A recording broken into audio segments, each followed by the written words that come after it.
Hello, welcome to the DragonCon Urban Fantasy Track, part of DragonCon Goes Virtual 2020. We're very glad to have you with us tonight to talk about witches, a good witch or a bad witch, and the different approaches in urban fantasy. And well, the first thing we're going to do before we get our discussion going is we're going to have each of these wonderful panelists introduce themselves. I'm going to start with Corinne. Hi, thanks for having me, Carol. I'm Corinne O'Flynn, and I'm coming to you from Colorado, and it's not quite evening yet. I write urban fantasy, paranormal romance, and I also have a contemporary pen name that I don't really talk about. And most of the time I'm writing witches, so I'm happy to be here. We're glad you're here. Thank you. David. Hi, I'm David B Coe. I also write as D.B. Jackson. I've written a couple of dozen books and as many short stories. I write urban fantasy, historical fantasy, epic fantasy, media tie-in. I'm doing some editing now for the Zombies Need Brains imprint. And I've been writing witches recently, so I'm very glad to be here too. Thank you. Jeanne. So excited to be here and to meet all these folks. I'm Jeanne Adams. I write paranormal romantic suspense, urban fantasy, and space opera with my friend Nancy Northcott. So you can see some of the titles behind me, and I'm a big fan of David's. So I'll have to read everybody else now so I can be a big fan of them as well. There you go. That's what we like to do. Rachel. Hi, I'm Rachel Graves. I've published 5 books now, and only one of them didn't have witches. They're all urban fantasy, detective novels, with a little bit of a paranormal romance, definitely some steamy scenes in there. And so in addition to writing about witches, I was raised in a mixed household, so I am part Wiccan neo-pagan, which brings a different spin to things. So this is going to be fun for me. Yeah. And Jennifer. Hi, thanks for having me. I am Jennifer Blackstream. I write urban fantasy, and my current series features a witch private investigator. So you're in the right place. I am in the right place. You certainly are. Well, my first question for you, for all of you, is what do you think is the major appeal of witches? Do you think it's because most of the time they look, you know, they have human visages in most cases, even if they're not always attractive ones in some of the older stories and stuff. But do you, what was the appeal for you to want to, you know, create those kinds of characters? And Corinne, we'll begin with you. Oh, goodness. I don't know. I've always been drawn to witches. And for me, I guess the beginning of witches, they've always been female, and I think it's a female power kind of a thing. But I also love the possibility of magic and the different ways that magic comes to or comes through the witches, or how they wield it. And whether I'm reading other things like, you know, I remember Anne Rice's The Witching Hour and the Mayfair Witches. That was like, I still love, present tense, that series. Just the way that, I don't know, they were just badass in a way that most other characters weren't. And it was always unexpected because everybody does it differently. Okay, thank you. David. Yeah, sorry, my screen is freezing, so if things go wonky, I apologize in advance. It's not just the witches. I think part of, yeah, really. Part of it is, I think that other archetypes of fantasy and horror and such are kind of distant from us when we're young. But witches are omnipresent. We're exposed to witches in fairy tales, in advertising and stuff for Halloween and all of that. We grow up with witches, and they're the first, in many ways, for many of us, they're the first supernatural beings we're aware of in any sense. And so I think part of the fascination is just that it's ingrained very early on for children in our society.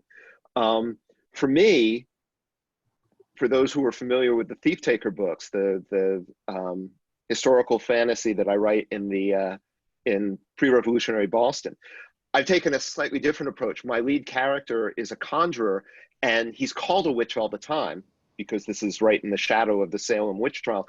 He's constantly denying that he's a witch. every time witchcraft comes up, I'm not a witch. This is not witchcraft. And yet it resembles witchcraft because I want him to be fearing for his life, to be being hanged as a witch. That's part of the tension in the series. And so in recent books and in a new set of novellas that I'm going to be coming out with very soon, he actually encounters real witches. So now he's denying he's a witch, but there are real witches around, and he's kind of perplexed by this because he's always thought witchery was something that didn't really exist, that it only existed in the overblown sermons of people like Cotton Mather. And now he's finding out, oh no, there are actually witches in my world. So that's been kind of fun for me to play with. Oh, and it sounds very intriguing. He's always getting into something. Yes. Jeannie, what about you? Well, a little bit like Rachel, my mother always would make these offhand comments, sort of like the line in Practical Magic about there's a little witch in every woman. She would make comments about us going back to the Druids and all those sorts of things. So I was always interested in it from a very young age. And as David says, it's very ingrained in the culture. Right. And I think partly too, coming from the South, there's a little bit of that from just family side, no matter what part of the South you come from.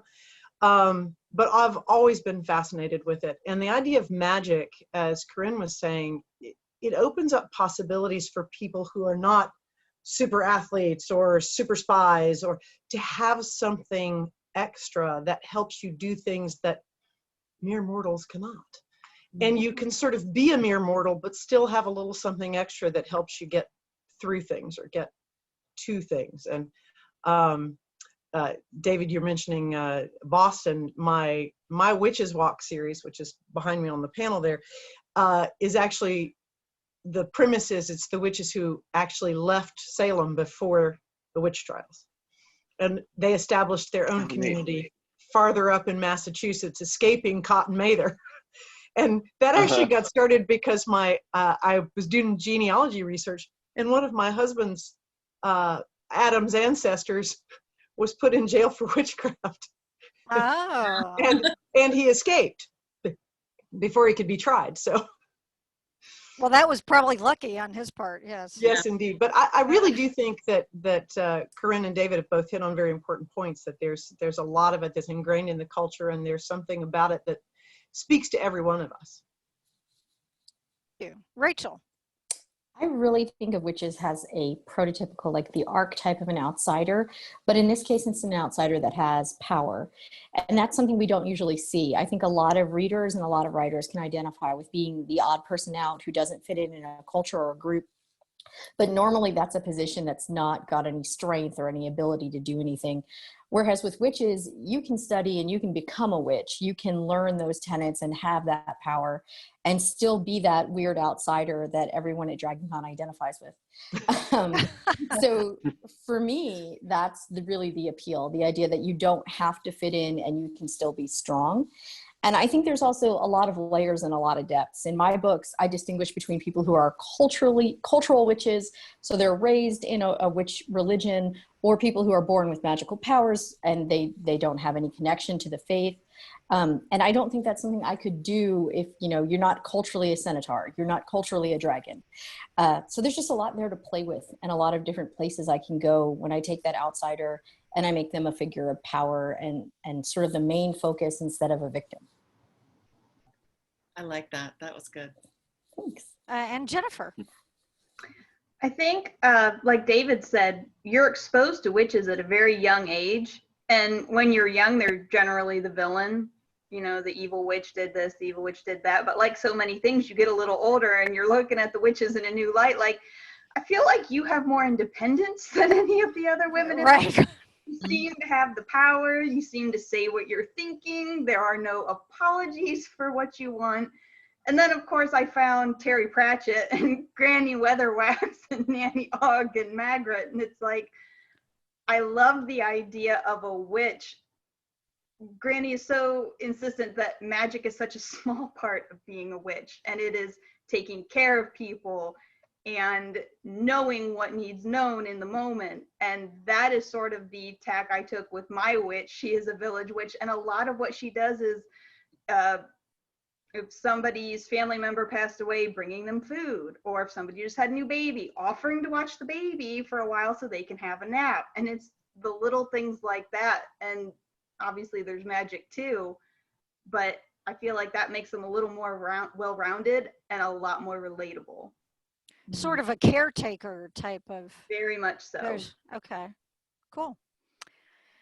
What now? If you have more than one series, you can tell us a little bit about, multiple series as well. But what is the source of magic in some of the books in your series? And David, we'll start with you this time. Where does that power come from?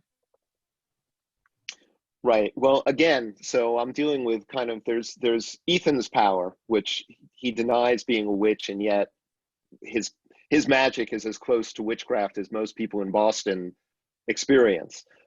And his power lies at the boundary between the realm of the living and the realm of the dead. And so whenever he casts, he is aided by a spectral guide who kind of allows him to access the power that dwells at that meeting place. And so one of the reasons why conjurers are thought of as witches, because he's communing with spirits and he needs to draw blood in order to get access to that power, and he needs to speak Church Latin in order to speak the spell. And so he's speaking in tongues, he's drawing blood, he's communing with spirits. He's a witch. I mean, that's where the conversation goes whenever Ethan's around.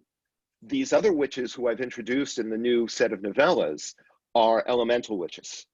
They draw power from earth, water, fire, air, depending upon what kind of magic they manifest. And different witches have access to different power.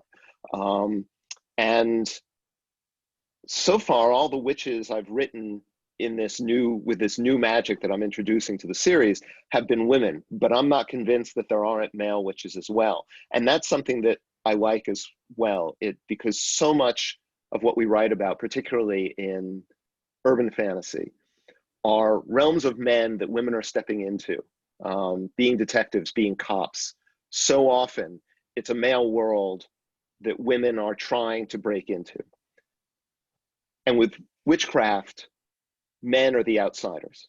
Men are the ones who have to prove themselves in a different way. And I think that's a very attractive element of doing this as well. Cool. Jeannie. Wow.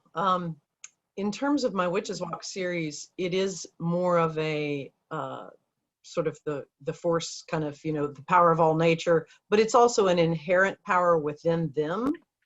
And so they draw on their own strength and their own power first, and then if they need it, they draw from the world around them. So more of a nature magic, or not elemental because it's not a specific force, but more of a nature at large, the world around you kind of thing in the Witches Walk series.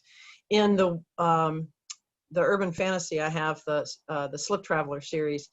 That is much more of an elemental, calling the quarters and using the elements and that sort of thing. Okay, thank you. Rachel. So my two trilogies are both set in the same universe, and in that universe, the thing that fuels magic is sugar. So my witches are constantly getting into trouble when they burn through all the blood sugar in their system and they pass out or they end up in the hospital. So it's not unlimited power. So I have elemental witches who can draw power as well from the air, fire, water, and earth. Just like I also have some life force witches who draw powers from sex or death or spirits forces. But that's really, like Jeannie said, that's a secondary place. Their first option is sugar. So one of my witches has a habit for Dr. Pepper, and she's constantly chugging Dr. Pepper at crime scenes. And another one of my witches is saved by a month-old candy bar and then birthday cake. So I wanted to make it a more realistic thing. Yes, there are some witches who have, gods on their sides who are fueling them with power, but really it boils down to, did you have a good lunch? That's awesome. Yeah, that is. That's great. Yes, that's very original. And now we know that when our blood sugar gets low, I'm going to be thinking about your your stories. Well, I here. turned into the Wicked Witch when my blood sugar. That's right. Yeah. It's a Snickers commercial waiting to happen, right? Exactly. Yeah, really. That would be a And good book trailer for you. Yeah. Okay, Jennifer, what about you? I took a lot of inspiration from the D&D Pathfinder concept of a witch in terms of having a patron. So Oh, okay. sometimes a patron can gift you with magic the way Terry Pratchett explains creatures being gifted with inspiration. It's just you're standing in the right place at the right time and they're like, boom. You could hypothetically pray to someone and ask them for power. And anytime you have a witch, if they have it, they can then pass it on through the bloodline. And if that child decides to take it up, they can. If not, it kind of fades. So just a little bit of leeway there. Okay. Great. Thank you. And Corinne. I have several series that have witches, and I've kind of tried all different kinds of things. I really like the idea of the sugar. That's because I love that magic has a cost, and whether or not it's an innate skill that you have in your person that you can just, bring forth magic using, for me, it's like energy and intention, and they draw from like the earth. There's they get depleted. There's a way, that they can't constantly do it. If it was omnipresent, it wouldn't be as compelling to write a witch because they have to be able to be vulnerable. I also have a series of witches that use potions, and they have to use elements and spells and things like that more. And what else do I have? I have a witch cop who's descended from the Salem witches, and it's inherent. It's power that she's born with, but it's been repressed, of course, and she has no idea. Surprise! Yeah. I do all of it. I play with different kinds of things, and I have some that have to, sacrifice for it, and so I don't have any one. I have a lot of different series going, and so I try everything, but I'm really intrigued by the sugar idea. Yeah, really. Like that it comes at, like not just eating sugar and having to keep it, but it's blood sugar. Like you could be like hypoglycemic by doing too much magic is excellent. So. It's excellent. It really is. Yes, and we can all appreciate it. We're thinking next time we're eating a cookie or some cake, we'll remember this. Yeah. Now, how do your witches' powers work, or what kinds of, we've touched on a little bit of that when you talk about the source of their magic, but I'm also curious about, like, in what kind of situations do they actually make use of those powers? And Jeannie, we'll start with you this time. Well, I think Jennifer was sort of mentioning this in terms of the witch that takes care of everybody and all that sort of thing. There was a wonderful line in one of Missy Lackey's books, the 500 Kingdoms series, where she said a witch had to be careful because you could expend all the magic doing all the easy things that you could do, but then you wouldn't have any left if it became important. So sometimes it was just as easy to dig out the potatoes without magic than it was to use magic to do it. And I think it's important that there's a cost to it, and that, if you are a runner, you've trained yourself to run marathons, you can run a marathon. You can't run two. Right. And if you're a sprinter, you can sprint, but you can't run a marathon. So I think it has to be set up so that there's a cost as well as a benefit to it. And that most of the time, using magic isn't going to be the first solution. Mm-hmm. Because it either takes time because you have to have a spell or a potion, or you have to gather your equipment or your forces. And that's not usually going to be your first option, but it's going to be maybe sometimes in terms of the story, the best option. And you're going to have to figure out some quick and dirty ways to do that. And sometimes it's not worth it at all because you need to save your magic for something else. Right. Lesser of two evils, or the more important of whatever the two experiences. Yeah. Did that answer the question on? Yeah. Rachel, what about you? So my witches have a habit of doing unconscious magic. So Mallory, my death witch who can control death, has had a mother who's been dying of cancer all her life, but now hasn't died actually. So her magic has been forestalling that death. But at the same time, when she wants to consciously practice it, my PI will reach out and touch someone to see if they're lying, and actually has to put skin on skin sometimes to see what they're remembering, see their memories or their emotions. So it's really more about either this happens and I never realized that was my magic doing it, or I've made a conscious effort and I've practiced this with people. I actually have a scene where my private investigator spends about 3 hours with a friend practicing reading minds and reading memories. Because we're not born with skills. That marathoner didn't start out running a marathon. So they might run faster than everybody else the first day on the track, but they still have to work up to it. Mm-hmm. Practice makes better, right? Yeah. Jennifer. I would definitely agree with what Jeannie's already said about there has to be a cost. And I have actually used that same comparison as far as your body is capable of running for so long, but you can't run forever. And I think in addition to there has to be a limit on how much power you have, you also have to realize that not every situation is going to be solved with magic. You may have plenty of energy left for magic, and it's just not going to do you any good in every situation. In some cases, it may make it worse. And for my witch, she spent most of her early witch life with her mentor learning everything that was not magic about being a witch. So she's still learning magic, and she's in fairly early days, but she'll use magic for like a forensic spell or for healing, basically doing things that could be done with mundane means, but faster. Okay. Kind of like Samantha Stevens, right? Bewitched. Twinkle your nose and make it happen. I think I'm the only one. I'm the only one old enough to remember that, Carol. Wow. Yeah, I'm with you. I'm with you, David.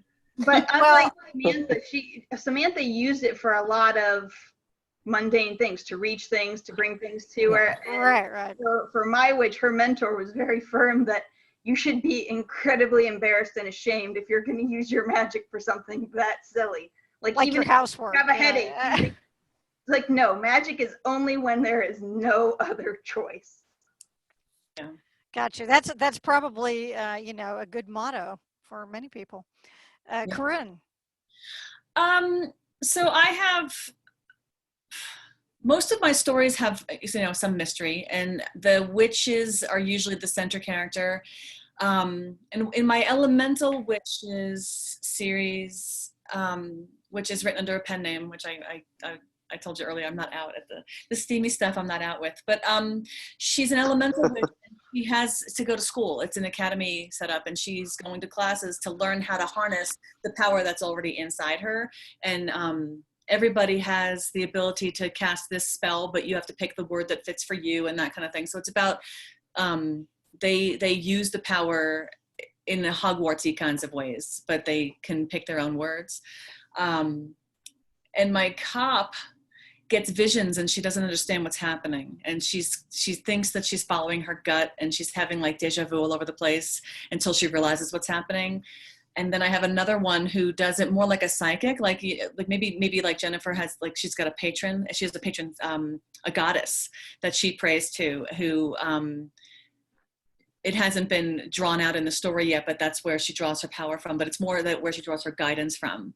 So for me, they use it in different ways, and I guess I kind of keep it. I start off the stories. Most of my witches are the heroes of the story, and they're reluctant heroes. They don't know, who they are, and it's not all chosen one stuff, but it's their power is going to be the thing that differentiates them, or it's the reason why they're in the situation. So when it finally comes time to actually own it, they have to wield it in a way that that they weren't prepared to do. And it's going to, it usually goes against their principles or what they thought, and I like David's character who's, he's a conjurer, but he's not a witch, like, well, maybe you are, and you just need to change that. Right.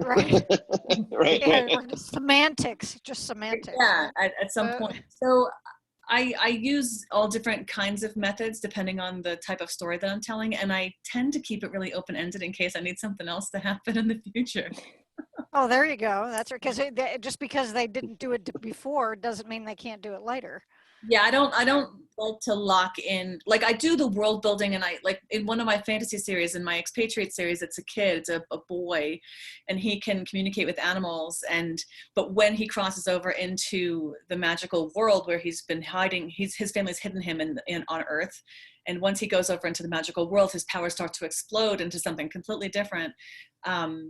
He has no idea what he's doing, but it's very instinctual. So he's able to do the things, but it's explosive. Like, he no control. So it just changes. But he doesn't like, his world building magic is very concise. Like, there's rules, and I'm going in because other people have come in to educate him. But for the most part, in my urban fantasy stuff, like my contemporary people, they're kind of learning as we learn, as the reader learns. And if I need something to happen in the future, I kind of keep things open. There you go. David. Yeah, so I'm thinking more about the Justice Fierce's series right now. So I have a contemporary urban fantasy series, The Case Files of Justice Fierce, and he's not technically a witch, but his magic has that element to it, and he is, every time he casts, and with every full moon, which enhances his power but weakens his mind, he's slowly going insane, like his father, who was also a mist, and who also lost his mind because of too many moon phasings and too much use of his magic. And so both of my characters, Ethan in the Thief Taker series and Justice in the Justice Fearson series, they're detectives, kind of like what Corinne was talking about. There's a mystery at the heart of every story, and my characters tend to use their magic in order to help them solve that mystery and to fight the bad guys and all of that. But one thing that I do like to do is, their magic only gets them so far. And in the end, it's not their magical qualities that allow them to prevail. Ultimately, their magic is going to fail them at some point.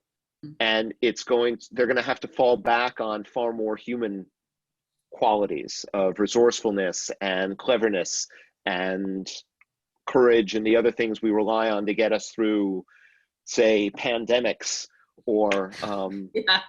well, I won't get political, but anyway, but the things that we need to draw upon in order to get through difficult times, it has nothing to do with magic and everything to do with who they are as people. And so, as I say, ultimately, magic is going to fail my characters, and they're going to have to make up that last distance with personal qualities that have nothing to do with their supernatural abilities. David makes his characters have grit and determination, and if y'all haven't read him, he likes to torture them very much. Yes, I do. Yes, somehow, I do. Thank you, somehow they're still with us, but yes. They are. It's the grit and determination that keeps you reading, though. You're like, damn it, he's going to make it. I know he is. Right. Because that's the point at which you start wondering, okay, is there another book after this one? Right. Just to make sure that Or with David, is There's this the always time that another he's book. not going to do it? He's not going to redeem them? right. There's always another book. Well, now, most of you have mentioned the cost or the price of doing magic for your characters, and and some of you have said what what that cost is. But what I'm curious about is, can you tell me, and I'm sure our viewers would be interested to hear, give me one example of something. It can even be somewhat amusing, if you would like, of something that happened to one of your characters that involved the cost or the price of using their powers. And Rachel, we'll start with you. Never fun to go first. I think my favorite story is that one of my characters ends up at a nightclub and she gets slipped a magical drink that sort of turns her power all the way up to 1,000. And she ends up with a very sexy vampire that she has been trying not to seduce. And she's seducing him. And because my magic eats through your blood sugar, she ends up sort of eating stale candy bars and then eating leftover birthday cake while she really wants to be seducing this vampire who wants nothing to do with her because she's drugged. And it's just a really fun scene. because, you know, you've seen the vampire act very immoral up until this point, but because she's so intoxicated, he's not doing anything.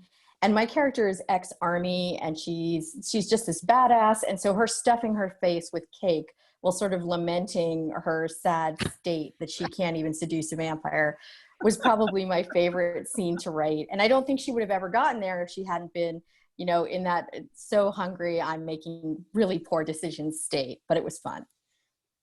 Yeah. So now we know about the candy bars and the cake. Okay. Jennifer, what about you? In my first book, I had my witch fighting like a minor sea monster sort of creature. And because she had decided that she needed to start training to use magic without the gestures and actually saying the words, she found herself having to stretch. And then she was actually underwater, so she couldn't use the words. So she ends up with a block of ice, basically frozen sea monster attached to her legs. She's floating in the river. She's been poisoned, and she's just trying not to sink. And her familiar is a pixie, and her pixie's just sitting on her face almost, dunking her under the water again and just going, you know, this is lazy witching. That's what that was. Taking the time to prepare to be in the river like this right now. You know, being helpful. Yeah. Right. Lazy witching. I like that. Yeah. Corinne, what about you? Oh gosh. I don't know. I have so one of my characters, it's an elemental kind of magic. Like there's only 12 of them born in the world at a time. And he's this new generation, and he's the last survivor, kind of a thing. And well, he thinks he's the last survivor, right? It's a kind of like a Highlander. Right. He doesn't realize there can be only one, and he's being hunted. And so when he finally finds one of the bad guys, the bad guy has been gathering the heart blood of all the other like them. They're called scholars, and he's like distilling their blood into this little thing. And when he steps into the room, and as soon as that happens, he, like, you know, you talk about the magic going to like 1,000 watts, like it everything goes on, his senses go crazy, and he starts floating in the room, and he can't control himself. No. And the villain knows exactly what's happening and is trying to take advantage of it, but he can't. And the whole time my guy's he's embarrassed because he didn't listen to the advice that he was given, and he went ahead without thinking, and now here he is stuck floating in a bubble of magical sparkles, and he doesn't understand what he's going to do, and he can smell the blood of all the people that came before him, and I can't tell you what happens. No, you shouldn't. That's a good teaser, but I like that, floating in a bubble of magical sparkles. Yes. Okay. Because it doesn't, it sounds kind of nice, but not. No. Just the phrase. But then when you have explained what's going on, yeah, not so much. Well, David, go ahead. Sorry, I was just going to say, like, the reason I liked that one is because it wasn't because he overdid his magic. It's because he didn't listen to advice. He was too smart. There you go. Should always listen to the mentor, right? David. That's right. All right. So from bubbles of sparkly magic to not. I apologize in advance. This is a disgusting story, but you asked, so here it is. Yeah. So That's okay. Ethan's power, there are kind of 3 levels of spells. He can do illusion spells by drawing power from air or water vapor. If he wants something stronger, it needs to come from something that's living. So he can use blood, he can use bone, he can use leaves or bark from plants, stuff like that. And there's a third kind as well that kills people, that takes a life, and that's the mega power. But this isn't that. This is the middle level. So in one battle, somebody hurts him really badly. They shatter the bones in his hand, and it hurts so much that he vomits. And he doesn't have his knife, so he can't draw blood. But there's the 6 sitting there, and he can use that, and he conjures using that for the spell, and that's how he gets away. Well, Well, hey, he's being Yeah, resourceful. I know, Uh, but you asked. That's right. I did. Well, we'll put a disclaimer on this one that says, "Do not watch while eating." No. Uh, It's hey, you. Yeah, organic there you go. matter. Well, you did give a little bit of a warning ahead of time, so maybe people would know not to do that. Jeannie, what about you? Gosh, because most of mine tend to be suspense. We don't get very humorous with the magic. Well, There it is doesn't one have to be. scene. There is one scene where the hero, excuse me, in Slip Traveler, has suspected the heroine from the very beginning of being on the dark side, and so everybody tells him, "Nope, she's wrong. She's totally the villain. She's totally the villain." And his gut tells him no, and he doesn't listen to his gut. And he puts her into basically a magical prison and expends all of this energy that he's gathered and hoarded for months to make her tell him the truth. And she's a good guy. So he ends up blowing the bank for a little bit on doing something his gut told him not to do. So that's when I guess that's sort of a fallible moment. Right. Yes, and again, not paying attention to advice or even his own better judgment. So that's that. Always trust your gut. Right, and then there's the Or feel. use your gut to conjure magic. Oh yeah, Exactly. yeah. I should never have told that story. Yeah, that's One, I have a vomiting story in one of mine where a witch is infected with a werewolf blood, and she's tracking she's looking for her sister or whatever else, and she goes out and she tries to save this guy who's being attacked. And all these wolves come near, and they can smell the wolf on her, and their proximity causes her to turn into a wolf, and her clothes explode off of her, and she starts like projectile vomiting all over this guy, and he has to save her. And it's, vomit's awesome. What a plot device. Okay, Yeah, I was for the gonna record, say- there's no vomit I in my sense a books. panel. yeah. Okay, there we go. I sense a panel topic for next year, Carol. Vomit I will as be a in the plot strongly device. opposed. Yeah. Yeah, that'll be one of the secret ones that we keep under the no. I don't have any of those. Dragon Con After Dark. Yeah. Way after dark. Yeah, really.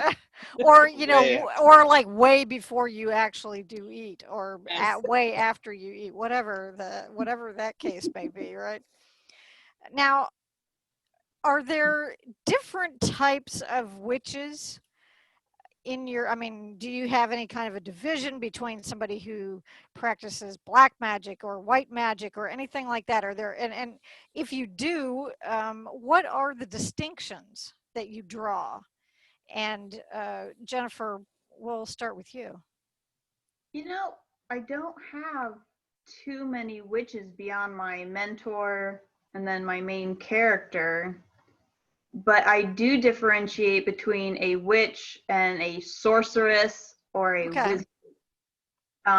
But again, a lot of that was inspired by D&D Pathfinder in terms of how do they get their magic. So with a sorcerer, it's like pure bloodline, and it's the seventh son of a seventh son or the seventh daughter of a seventh daughter. And or with wizards, anyone could be a wizard. It just requires a great deal of study and discipline to build up your magical muscle, so to speak. Okay. Corinne. So I'm trying to think of specific examples because I write all different kinds of witches, but I have a series, The Tower Hill Witches. It's Ghosts of Witches Past is the first book, and the second book is coming out in 2021. But the people who are doing bad magic would not say that they're doing bad magic. Like, they're just using magic for bad reasons. But they're the hero of their own story. Like they have a purpose and they have a reason why they're doing what they're doing, and they think that they're right. But so I don't necessarily have a delineation in using a spell that is like forbidden, or like I'm trying to think while I'm answering the question. And I think that for me, everyone's using the same magic. It's just a matter of how you use it. Okay. And so the villains are using the same magic as everybody else. So it's more about intent rather than Yeah. what variety. Okay. Yeah. David. Well, so I have blood conjurers and vomit conjurers, and no. Now wait a minute, it's the same person, right? So not okay. So as I mentioned, as I mentioned earlier, in the Thief Taker stuff, I've introduced a new kind of witch. There's the conjurers who use blood and some other forms of living substance, and then there are the elemental witches. In the Justice Fearson series, Justice will not use blood for conjurings. That is, he has a mentor as well, and his mentor has made clear that that's the path to being evil. That's the path to darkness. That's the way, the dark side of the force. That's it. And of course, so I had to introduce conjurers who were doing that all the time. And so there really is a delineation between those who use blood magic and those who don't in the Justice Fearson series. And that's a situation where, again, my character, his magic can only take him so far, because blood spells, while they're evil, are inherently more powerful. Mm-hmm. And so there's very little he can do before he runs up against the limits of the power that he is supposed to do and allowed to do and morally able to do. And after that, he's kind of having to learn on the fly and figure out things to do that allow him to combat this more powerful magic. And I mean, the more I talk about this Fearson series, the more I miss it. I wrote 3 books, and publisher didn't want more, and I haven't gone back to it. I really want to get back to those books because I love them and I miss them. And the more I think about it, the more I'm like, oh, there's so much more I can do with those. So Yeah, well, next there you project. go. There you go. Good. You all heard it here, right? Okay. Now all your readers are going to be bugging you from now on after they watch this panel. Jeannie. I can live with that. Yeah, there you go. Yeah, that's a problem we could all live with. Yeah. Much like Corinne was saying, I think most of my people use magic in the will and the word, the intent, and they use the same magic just in different ways. But I also am very clear that there are all sorts of different schools of thought. Like there are Wiccans who learn to do it and do it that way. There are people who are just hereditary witches, but there are also people who are witches and follow the natural path of magic and the natural path of the world, who aren't either of those other things. Mm-hmm. And some of them are good and some of them are bad. It's really more choice than it is technique. Okay. And Rachel. So I have 3 levels in my books. I have people who do spell work, which could be anybody who found the right book and made the right sacrifice, and is kind of not something people really talk about. It's considered really normal. And then I have my elemental witches, air, fire, water, and earth, and they're very accepted. The fire witches have a big church. They run a county fair. In one of my books that's hovering over that shoulder, it's all about the fire witches having their fundraising fair and the altruistic works they do working with burn victims. So really accepted. And then there's those life force witches who draw power from spirits and sex and death. And they're pretty shunned and pretty discriminated against. The death witches were hunted and killed at one point. So even though they're sort of getting their power intrinsically like the other witches, and they're not studying or doing something that's accessible to everyone like those spell workers, they're somehow considered sort of questionable. And especially my sex witches, who end up being sort of looked down upon. They're sex workers. In my world, prostitution is legal, but they're still sort of a questionable thing in society. Mm. So I really like the idea of playing with, if something's natural and normal, we generally accept it to be very a good thing, a very positive thing. 100% natural ingredients. Well, 100% natural arsenic is still arsenic. Right.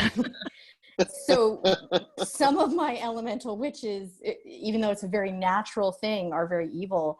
And in one of my books, I have a group of environmentalist witches who are very evil, even though they're defending the earth. So to me, those 3 levels of society, like you could learn and get to a certain level, but another level you're going to have to work really hard, and some people might not accept you when you get there. Okay. Now, who are some of your favorite witches from maybe classic, tales or folklore? Uh, and if you can, you know, think of any that you have enjoyed either as an adult or as a child and that you still enjoy now. And Corinne, we'll back to start with you again. Well, I don't know that I can go back to like folklore and classic stuff, but I can go to older literature. Anne Rice's Mayfair Witches for sure. Like I absolutely adored that series, and I read it when I was a kid, so it was. I think it kind of planted the seed in me for a lot of different possibilities with contemporary witches. But my favorite story is The Mists of Avalon, and how that's the kind of story told from the women's point of view throughout their generations. And I loved Morgan. I love all the different ways that the women are brought into power. And there's good and evil in there too, good and bad magic. But yeah, I would say The Mists of Avalon I just loved that story and how many layers there were. And there was just so many different kinds of magic in that world. Okay, thank you. David. I was actually going to mention Mists of Avalon as well. It's so good, and the portrayal of yeah, my Right. yeah, well, it's on mine as well. The problem with folklore witches is, I mean, and this is again something that's gendered and that we've been putting up with for generations. But all the witches or most of the witches in folklore are evil. Right, I mean, right. Witches get a really bum rap, and the early good witches. I mean, I'm sorry, Glenda is just not my idea of a really good witch. It's not very inspiring. So, she's not really a witch. She's like a fairy. She's not really a good witch. She just says that she's a good witch, right? It's Linda.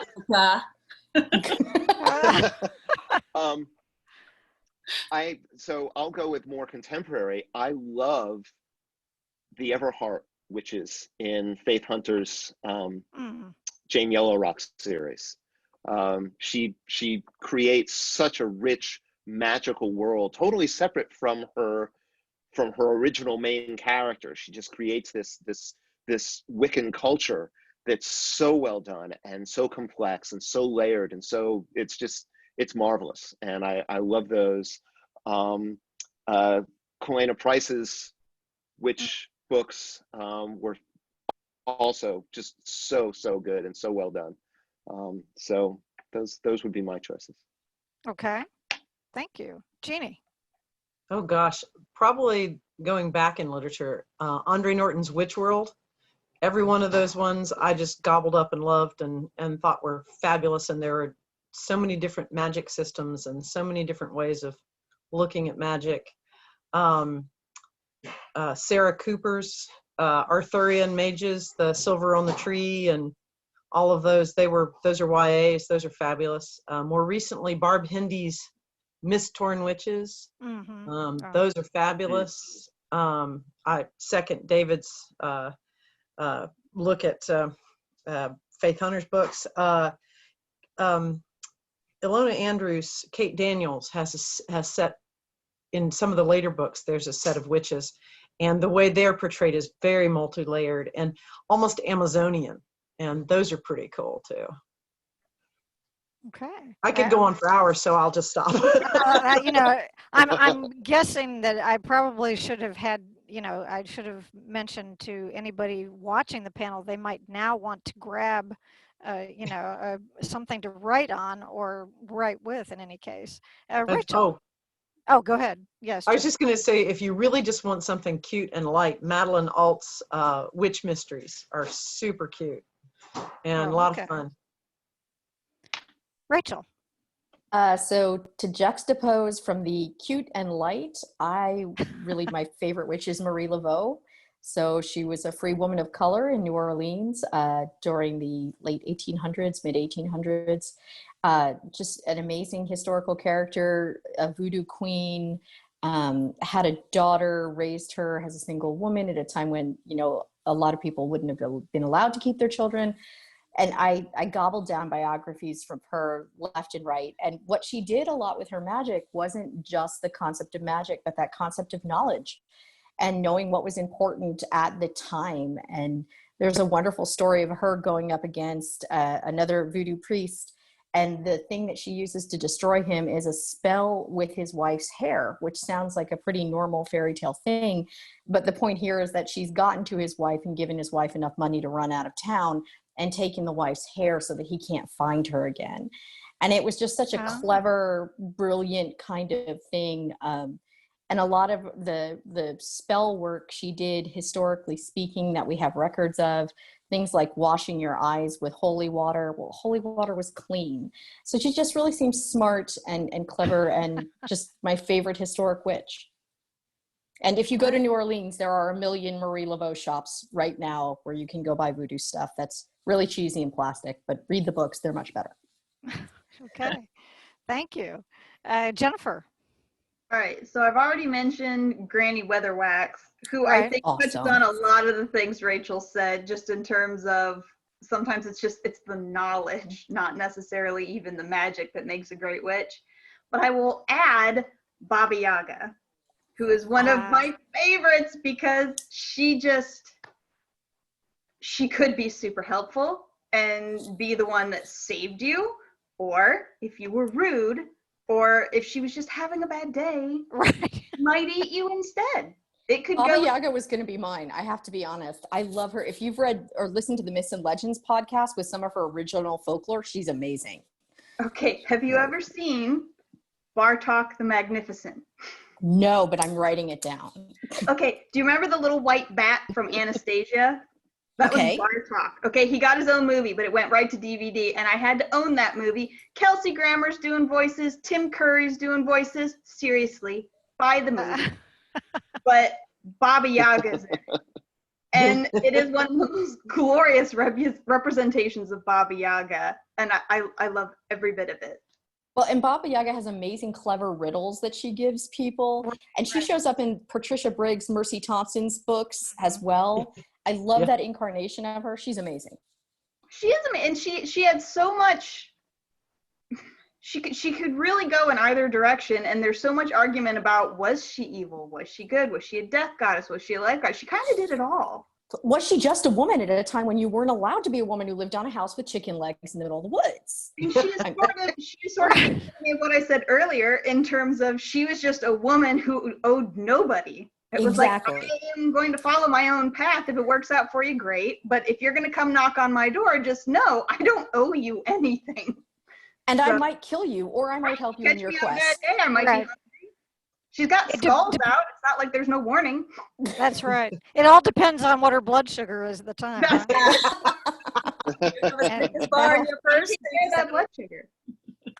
now, for my last question, who are some of your favorite witches from any kind of media, from either, like movies or television shows or something like that? Do you have any favorites that stand out? David, we'll start with you. Yes, I get to go first. Willow and Tara. Okay, I love there you Willow go. from Buffy, and her relationship with Tara was wonderful. I love, again, the richness of the witchcraft built into a story that doesn't start being about witches. Right. But it's just so beautifully done. So yeah, I get Willow. Okay, anybody who mentions anything to do with Buffy on this track gets extra points. I'm not sure what the points are for, but you get them, so thank you. Okay. In the past, it was candy. Well, that's true. And we don't, I would toss you a piece if I could. So, Jeannie, what about you? Well, my two favorites are actually opposite ends of the spectrum, are the Sanderson sisters and Practical Magic. Yeah. So I love them both equally for completely different reasons, and I just adore both of them. I watch them all the time. If I'm in a bad mood or the general state of the world is getting to me, I'll just go put on Hocus Pocus or Practical Magic. I Just feel depends. better. Huh? Just depends, yeah. Okay. Oh, and occasionally the Witches of Eastwick. Yes. Oh, yes. That one. Okay. Oh, Girl great power movie. on that one Yes. too. Yeah. Rachel, what about you? Well, I was going to say The Witches of Eastwick and Practical Magic, but those got stolen. So I will actually plug our other panel and say Vera from The Order. Yes. Okay. I want her wardrobe, I want her power, I want her life, I want her hair. She's just an amazing witch, and she makes hard choices, and she's in charge. And that's so rare in so many of our stories of witches. They're like an outsider, or they're a single person on their own. And I just love the fact that she's in charge, and she has acolytes to do her bidding, and she takes no prisoners, and she's the best. Yeah. Yeah, she is. She's a great character. Jennifer. All right. Drusilla from Buffy. I don't know if she would count as a witch or if she just had like a little bit of psychic ability. She was just scary. Mm. She had the psychic ability, which I believe, was probably part of her, she from her childhood, or part of her birth before she became a vampire. Let's put it that way. She was a gypsy. And so I'm guessing it was connected to that, but there could be some other inklings of I mean, things she could I don't do. even know if I would say she is probably one of my favorite characters, just because every time I saw her, I thought that had to be so much fun to play that character. Yeah. Oh, yeah. So well, Yeah. and she stole every scene she was in, and it looked so effortless. And Yes, I love that she had the ability, but I mean, she didn't really throw weight around. right. And a friend of mine who actually was a film studies major said that every time she watched one of her scenes, she said, even though I know what she's doing, she still gives me the creeps. That it was just so realistic. And just as a side note, and you get a point for Buffy mention also. But there is going to be one of the older panels that they're showing. It's from 2012, so it was before the urban fantasy track even existed, because our first year was the next year. They're on the Classics channel for Dragon Con Goes Virtual. Apparently James and Juliet were at con, and they did a panel together, so that might be fun to catch. Cool. So yeah, she was a good example of a witch where, even though she wasn't like shouting or fighting for attention, whenever she was doing her thing, everybody paid attention. oh yeah. Or they did. If they didn't initially, they needed to pay attention. They should have been. Corinne, what about you? So I was gonna pick Vera, but it was stolen. Well, you can still say that, but which is what you're doing by saying it was stolen. So okay. Yes. So another that I liked, and I haven't watched the show yet, but from the books, from Deborah Harkness's Discovery of Witches, Diana Bishop. Oh, okay. Yeah. I love the way that they developed that character, and how, if I don't know who's up on it or whatever, but she kind of has shunned that side of her life, and then it becomes something that she's a researcher, and she goes to this library, she finds this book, and the book is kind of coming to her, and nobody's been able to find the book. And as soon as she opens the book, magic like reverberates through the world, and all these paranormal creatures are now coming. And so that's how the story begins. And I just loved that it was this organic, like, this thing that she really didn't care about and didn't want. But then, yeah, I would go with Witches of Eastwick and those guys. I loved those stories, and Hocus Pocus. Great. Well, now you have given our viewers some great things to be looking up, and hopefully we have entertained and educated, which is is usually the approach of any good panel, right?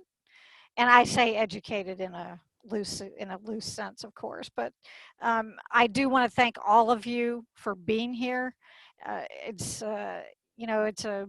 it's a tough time when people can't all be together when they would prefer to be in person, but the fact that we can do this speaks to the ingenuity of humans, and stuff that 100 years ago would have been considered magic. So, you know, I feel very fortunate that we could all be together. And at this point in if we were in person doing this panel, I would be asking all of our attendees to give you a hand. So I'm going to do it myself. So thank you very much for being here. We definitely appreciate it. And I hope that we will get to see everyone in person next year. So if you guys want to wave goodbye to everybody. Thank you. Thanks so much, Carol. Yes, Oh, thank Thank you, Carol. You're very welcome. Thank Great you. to meet y'all. Bye. Thanks for having me.